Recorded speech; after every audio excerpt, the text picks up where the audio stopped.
Fidèles amis internautes de l'émission Sans Rancune, bonjour. Bonjour, monsieur Tonon.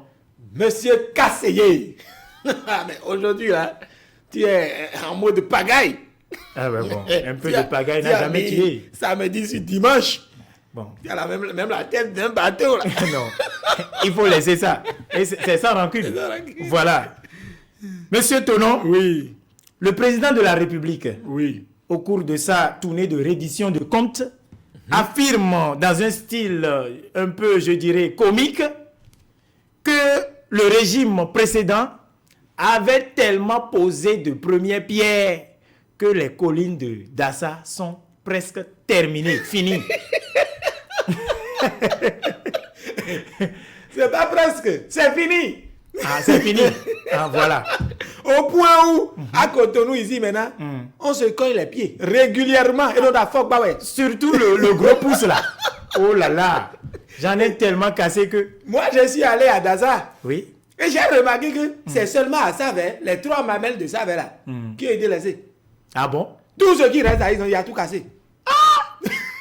Ah, c'est tellement que les mamelles leur ont fait peur. Eh, c'est sûr, ça c'est sûr. Et moi je me demande même quelle pierre le président le président prochain viendra poser.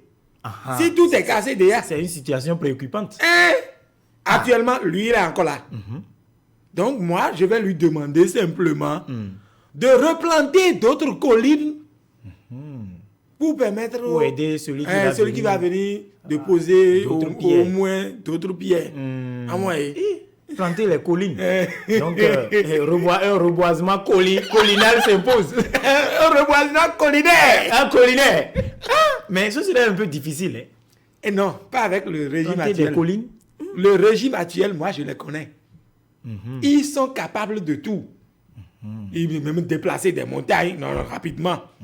Moi, j'ai confiance en lui. Il le fera. Donc, il en est capable. Il en est capable. Ok, donc, avis est donc lancé au président de la République. Oui. Et qu'il est capable de tout.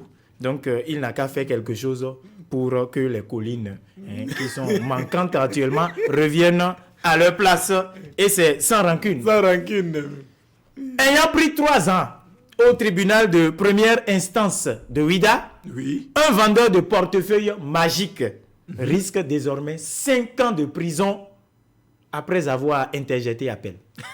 Ça, c'est la magie. La magie? Oui. Il a l'habitude de multiplier l'argent dans le portefeuille des gens. Oui, c'est un multiplicateur. C'est un multiplicateur. Bien sûr. Donc, tout ce qui va lui arriver sera multiplié. Sera multiplié. Ça, c'est vrai. Et donc, mais là, ce que je vois, les 3 ans qu'on lui a donné, c'est pas multiplié. Non, là, ils ont fait seulement une addition. Une addition. Et quand ils vont faire le procès, là, oui. il va voir. Ils vont lui faire une multiplication. Peut-être voir 4, voir 5, je ne sais pas. Monsieur Tonon, toi aussi, quand même. Attention, c'est la criette. Hein? Bon, en tout cas, on dit qui cherche, trouve. Donc, et qu'on trouve maintenant, il faut supporter. Et c'est sans rancune. Donc, on dit en fond, mais non très. Voilà. Monsieur Tonon. Oui, monsieur Kasseye. Le professeur Joël Aïvo, candidat à l'élection présidentielle de 2021, testé positif au Covid-19. Oui. Il est désormais assigné à demeure et donc est interdit de sortir. C'est ça. Tout nous si c'est et il y a voici ça. Ça là, c'est un appel fort, très fort, aux tourneurs de la République. Les tourneurs? Oui, les 3 tourneurs là. Ceux qui sont en train de d'accord. tourner dans la République les tourneurs, depuis un bien moment sûr. là. Oui. C'est un appel qui est lancé à eux. Et moi, je m'en vais directement dire au président de la République de regarder l'histoire là avec les yeux de méro. Les yeux de sage. Les yeux de sage. Parce que ça peut arriver à tout le monde. Bien sûr. Et moi, je ne voudrais pas que le Bénin aille en congé forcé. En congé, le Bénin, comment? Ah ben, si le président de la République est testé positif, on va le garer à la maison. Bien sûr. Ah oui. Et dans ce cas, par conséquent, le Bénin sera à la maison. Le Bénin sera garé. Ah, c'est grave. Il incarne le Bénin. Ça, c'est vrai. C'est ça, hein. Moi, je ne veux pas ça dans mon pays. Donc, le président donc, doit voir ça comme une leçon. Oui. Et savoir que ça peut arriver à tout le monde. Être politicien, ça ne veut pas dire qu'on est immunisé contre les pandémies. Ce n'est pas un vaccin. Ce n'est pas un vaccin. Ni un médicament. Voilà. Et comment ils vont faire pour se protéger alors? Ils n'ont qu'à s'acheter les sachets pour mettre sur tout le corps ou bien ils n'ont qu'à acheter les combinaisons des démineurs là. Ah, oui. Comme les astronautes. Et les sous-militaires. Ok. Et là, on aura encore plus le cœur tranquille. Oui. Voilà, ok. Donc, avis donc est lancé aux autres tourneurs restants de faire très attention. Voilà. Et c'est sans rancune. C'est sans rancune. Voilà. Georges Bada. Oui. Ancien maire de la commune de Calavi, en prison pour une affaire d'expropriation de 39 hectares de terre.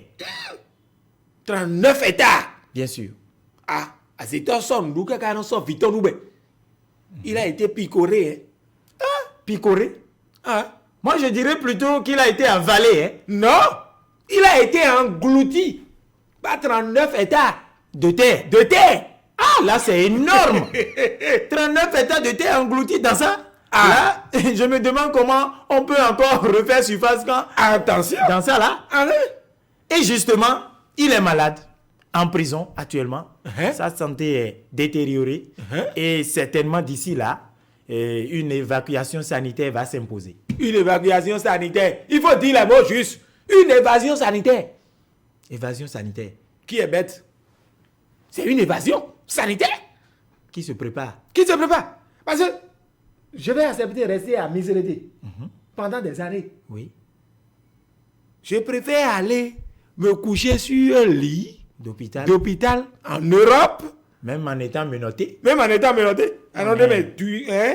Confortablement. Moelleux. Et toi, ça là, ce n'est pas une évasion, tu penses? Ça, c'est bien réfléchi. C'est une évasion. Il est très ingénieux, le monsieur. Ok. D'accord, donc c'est sans rancune. C'est sans rancune, comme on dit. Quand on a plusieurs mots, on choisit le moindre. Voilà. D'accord. Je vois, c'est sans rancune.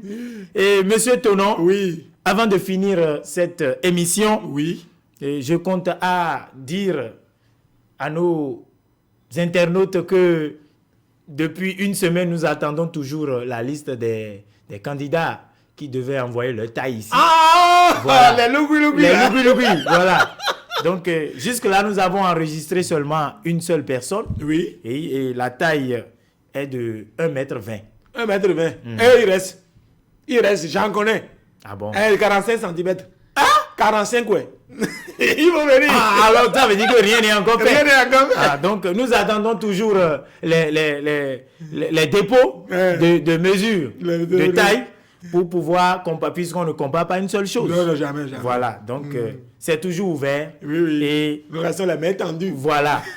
Nous allons donc clôturer cette émission-là. Merci, amis internautes. Merci pour le partage, merci pour le soutien. N'oubliez pas, commenter, partager en pagaille. Notre devise, c'est de vous arracher toujours le sourire en vous informant. Et c'est sans rancune. À très bientôt.